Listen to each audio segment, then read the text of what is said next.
مؤثر و ارزنده ইরানের মিসাইলের তাণ্ডব লীলা দেখছে পুরো মধ্যপ্রাচ্য জুড়ে এখন পর্যন্ত ১২৫টি মিসাইল ছুড়েছে তেহরান। মধ্যপ্রাচ্যের ৪টি ঘাঁটিতে মার্কিন সামরিক স্থাপনাকে লক্ষ্য করে ধ্বংসযজ্ঞ চালিয়েছে তেহরান।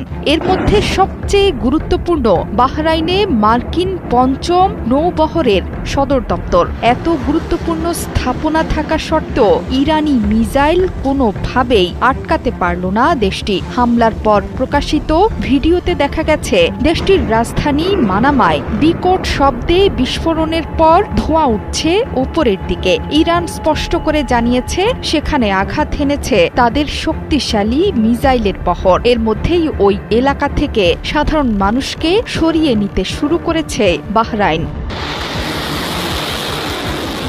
একই সময়ে কুয়েত এবং সংযুক্ত আরব আমিরাতেও বিস্ফোরণের শব্দ শোনা গেছে। এছাড়া কাতারে প্যাট্রিয়ট প্রতিরক্ষা ব্যবস্থা ইরানের একটি মিসাইল ঠেকিয়ে দিয়েছে বলে জানিয়েছে কাতার ভিত্তিক সংবাদ মাধ্যম আল জাজিরা। ইরানের হামলায় মধ্যপ্রাচ্য জুড়ে তুমুল ক্ষয়ক্ষতির খবর দিয়েছে আন্তর্জাতিক গণমাধ্যমগুলো। এর মধ্যে আকাশসীমা বন্ধ করে দিয়েছে কাতার, কুয়েত এবং আরব আমিরাত। আবুধাবিতে ইরানের ছোড়া বেশ কয়েকটি মিসাইল আঘাত এনেছে। এতে একজনের মৃত্যু হয়েছে বলে জানিয়েছে আল জাজিরা। এই হামলাকে জাতীয় সার্বভৌম ও আন্তর্জাতিক আইনের চরম লঙ্ঘন বলছে আমিরাত। এমনকি এর জবাব দেওয়ার হুঁশিয়ারিও দিয়েছে দেশটি। সংযুক্ত আরব আমিরাতের আবুধাবিতেও পাওয়া গেছে বিকট বিস্ফোরণের শব্দ। সৌদি আরবের রিয়াদ থেকেও এসেছে বিস্ফোরণের শব্দ। মধ্যপ্রাচ্যের মোট 5টি ঘাঁটিতে এর মধ্যে আঘাত হেনেছে তেহরান।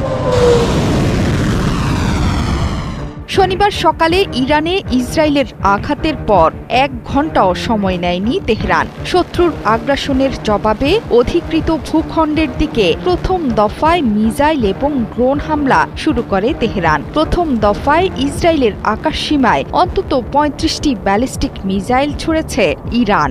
এর মধ্যে কিছু কিছু মিসাইল প্রতিহত করলেও বেশিরভাগই আঘাত হেনেছে লক্ষ্যবস্তুতে। ধ্বংসযজ্ঞের ভিডিও প্রকাশ করতে শুরু করেছে গণমাধ্যম।